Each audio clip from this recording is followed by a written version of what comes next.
My name is Wachtang, not Wachtang, but no offense taken. I mean, everybody screws up my name at some point. I work at TrialPay, and just a quick introduction for those of you who don't know what TrialPay does. So back in 2006, TrialPay was the first real value exchange platform, which means that we are, for the last 8 years, we have been focusing on monetizing, acquiring, and engaging users in the applications and games and apps of all of our publishers and customers. Today, I want to talk about, as Neil said, the online to offline opportunity, because as you will notice, there is a lot of business there, and the opportunities are still not explored that well. And one thing, like when I said TrialPay has existed for 8 years, I mean, when we talk about 8 years ago, that sounds like the Stone Age when we talk about online marketing. It's like, it sounds like the 90s already. It's so far away.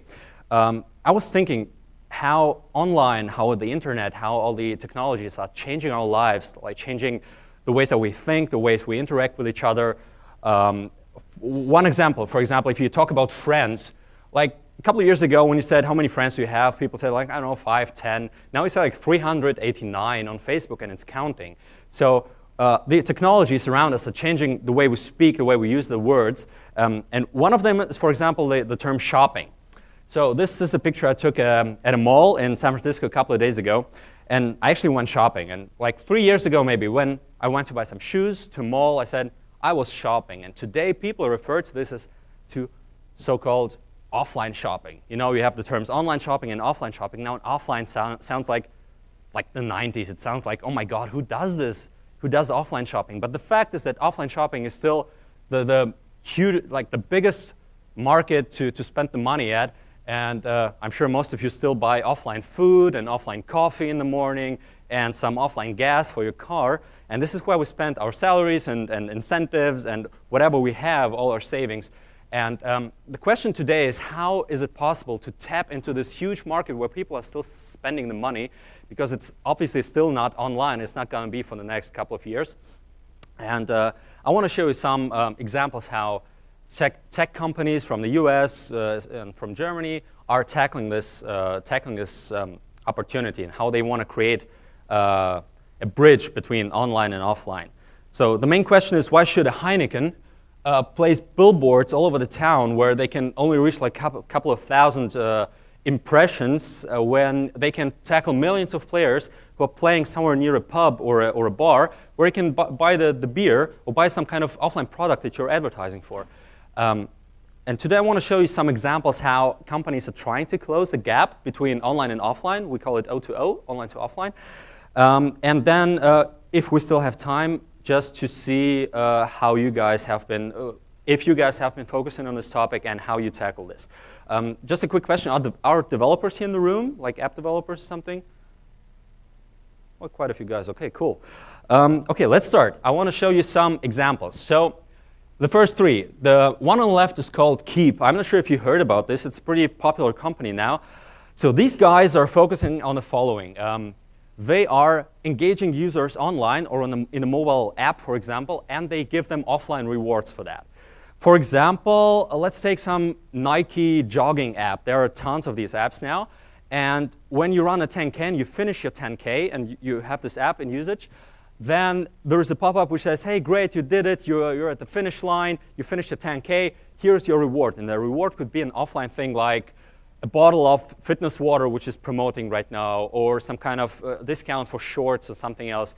So you can connect engagements of people at the moment where they're excited about getting this kind of upgrade or engagement in their app or online game.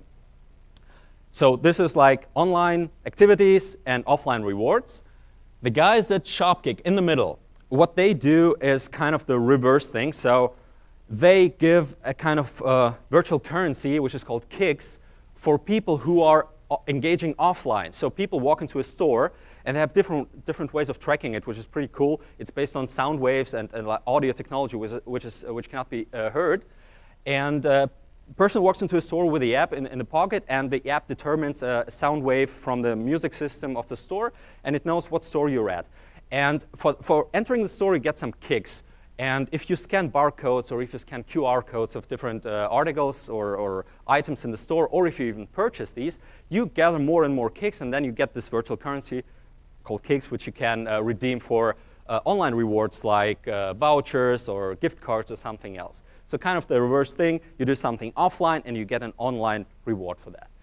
Another company which is interestingly not based in the US, it's based in Cologne, Germany, is called Coupes. And they have an online coupon solution, which is pretty cool because you have a map of the vicinity around you and you can see which kind of stores do have promotions at this moment. So you can click on McDonald's and see what kind of promotions they have today, like a free burger for something.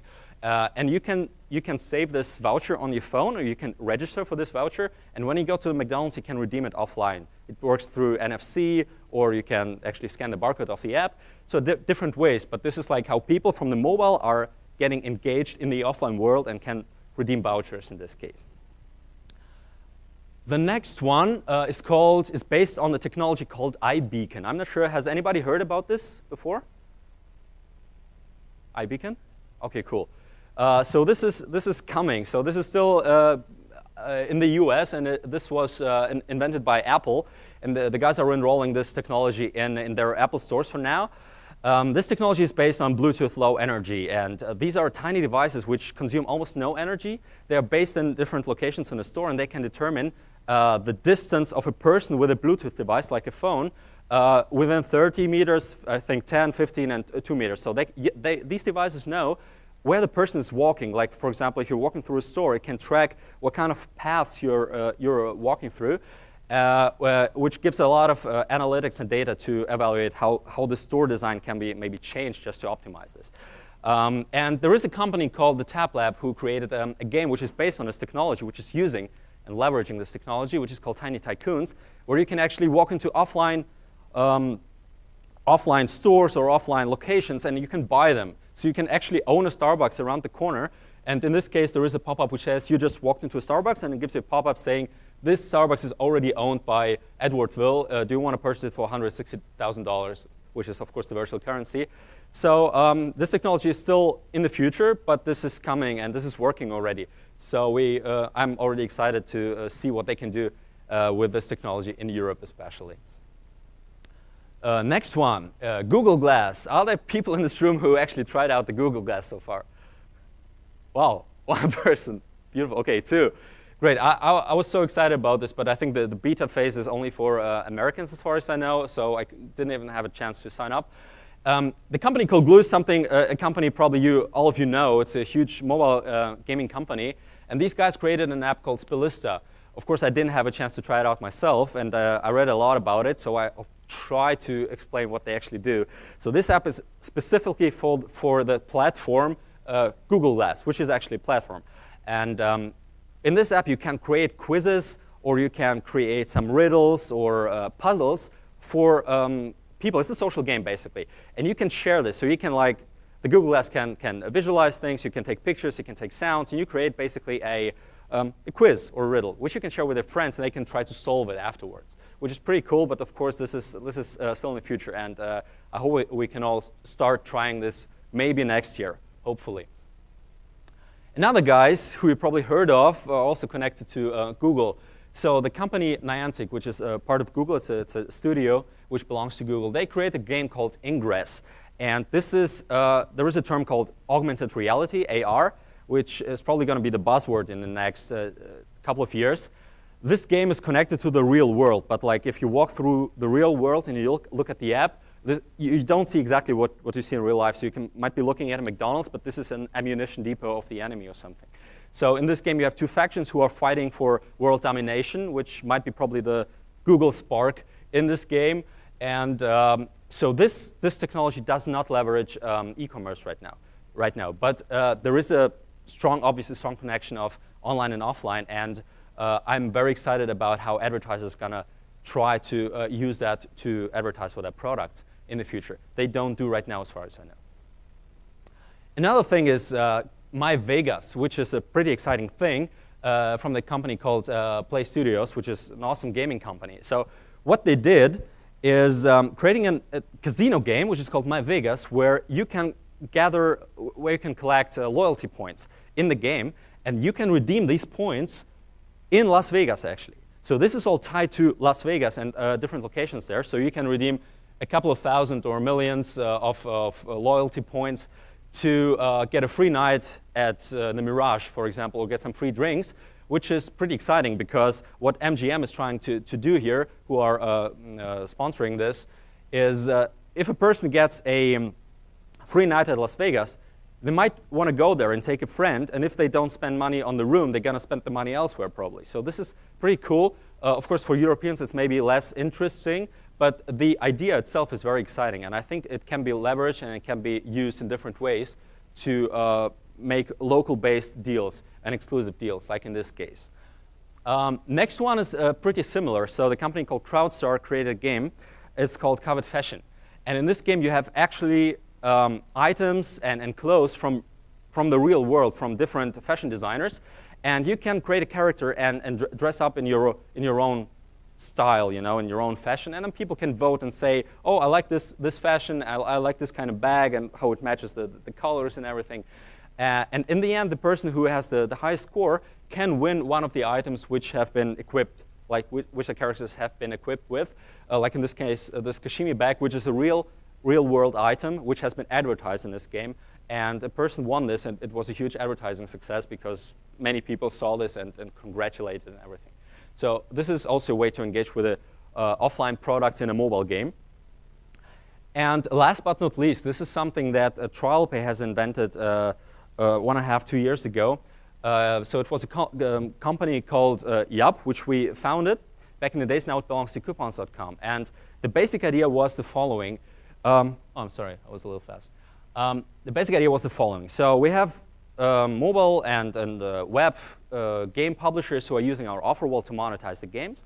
And we also know that people are out there spending money in the offline world. So what we did is we created a tracking solution between online and offline. So a person playing a game can choose an offer to buy actually a burger at the Burger King around the corner, or to buy coffee, or to buy something at the body shop. The way it works, let me check if I have, no, I don't have the slide. So you just register your credit or debit card or any kind of loyalty card in the future, which we just need an ID to track this transaction. So you come from the game, you want to buy a burger, you register a credit card or loyalty card, whatever. You go to the offline store at some point, it doesn't matter when. It gives you, like, I think, a window of 30 days or something, but Americans probably will go to Burger King within 30 days. And you buy a burger, you swipe your credit card or your other kind of ID, and then you get the reward in your Facebook or in your mobile game instantly. So before you sign the slip, you get your virtual currency rewarded to your game, which is pretty cool because this is the way to connect to the real lives of the people who are still buying coffee in the morning at Starbucks or buying some cosmetics at the body shop and so on. And we tried this out with some of our partners, just took a couple of pictures. So maybe, so this is Andrew Shepard from Kabam, one of our partners who was dragged there by our president, Terry, and they had I'm not sure what they had there, but he was pretty excited about this.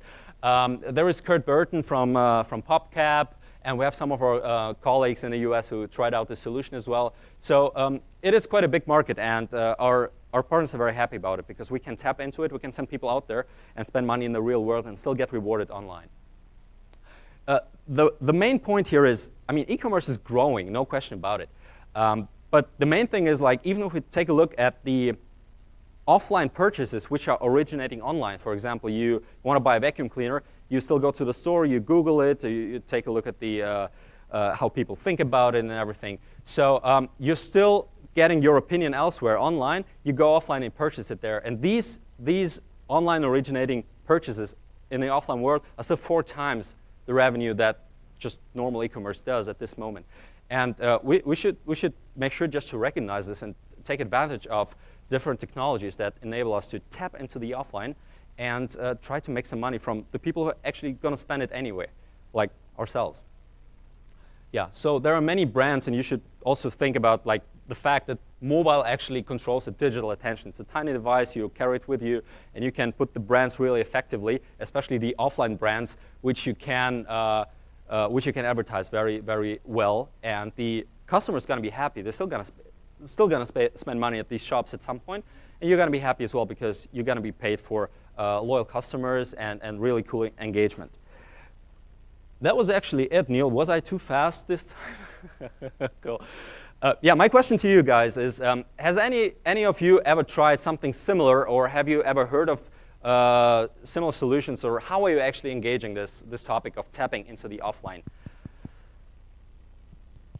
Or maybe you have questions about the presentation. So anything. I mean, I have a question. Sure, definitely. The example you showed from TrialPay that had you putting the credit card in and then tracking it, do you have any kind of user backlash with putting credit cards in, or what's the conversion, or anything else? The conversion is like, we're talking about America. So this system is working very well in America for now. We're trying to enroll it, or this is like coupons.com is trying to roll this in Europe, but the market is very fragmented. So people don't use credit cards. There is no like big card which is used everywhere. So we have a ton of banks here. In the US, people, like, in contrast to people in Europe, they're used to spend money that they don't have. They have these credit cards and everything. So they are pretty open to entering a credit card and do something with that. And so we never had like big issues from people who are like, oh, well, what is this and everything. So they're going to pay with a credit card anyway at the Burger King. This is not something that we actually don't do here in Europe. Oh, there is a question. Sure.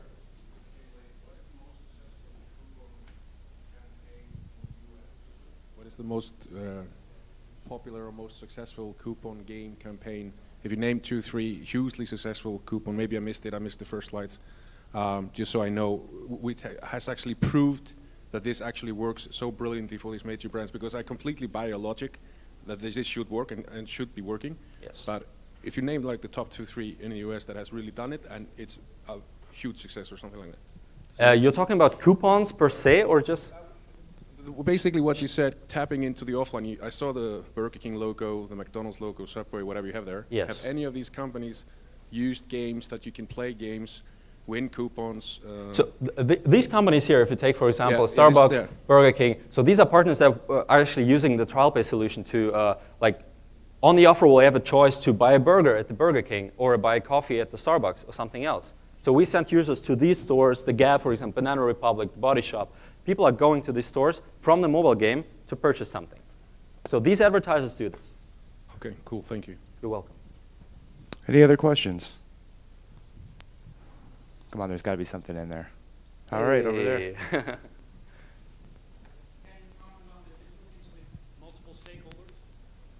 Sorry, once again? Can you comment on the difficulties with working with multiple stakeholders? I would imagine that the shops themselves would have something to say about the development of this into a game and how that makes it more complex. Trying to understand it correctly.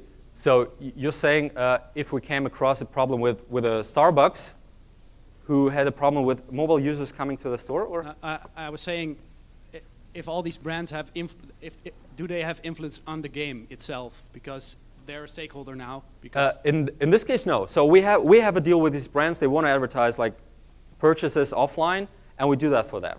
Of course, there are different ways to advertise, like display advertising and stuff. But in this case, so there is no big leverage. We have deals with them, and we are promoting these deals, basically. They don't have leverage on the game itself. Have any of the brands ever gotten upset about the way that their brand's been used in couponing like this? Like our brands, no, because this is why they sign contracts with us. So obviously they do this with a good purpose. So these obviously not. I mean, there's still brands coming up through our US team, and no, this is not something that I heard, because otherwise they wouldn't do this. Sure. I suppose. Question? Yes, please. It was a TrialPay company, so it was separated from TrialPay. It was a part of TrialPay employees who developed this, and then it was bought by coupons.com, I think, in January. So it's a part of coupons.com now. Okay, one more question. Yes, please. Any successful European examples that you can name? Has this been done in Europe? Because I know you just said it's fragmented, etc. But yes. Germany, UK, France, Italy. For now, not from TrialPay or from the Yap perspective. Right. So we are still trying to figure out the way to set up the tracking through the different banks and different cards that are being used. So this is not online right now, at least not through us. I don't think there is another company which is doing this widely, at least not all over Europe. Maybe there are fragmented little companies in separate markets, But from our perspective, this is still not working in Europe, but it can. Yeah, thank you. You're welcome. Thank you. Ooh, one last question? Yeah, sure. Sure. Is there any type of performance going on that only if the purchases make, Of course. they pay some? Exactly. This is like the affiliate business. So the advertiser only pays us when there is a sale. So there is a commission, like a percentage, a rev share, or there is a fixed CPA if somebody pays more than $20. Like I think for Burger King is $10. You have to spend more than $10 in a store. When you spend more than 10, it's being tracked. We track the sale amount. We track the ID of the customer, and we can match it. And he gets a reward in the game, and the advertiser pays us the commission. If you have questions, I'm still around here until 3 or something, so you can always talk to me. Thank you very much. Thank you very much.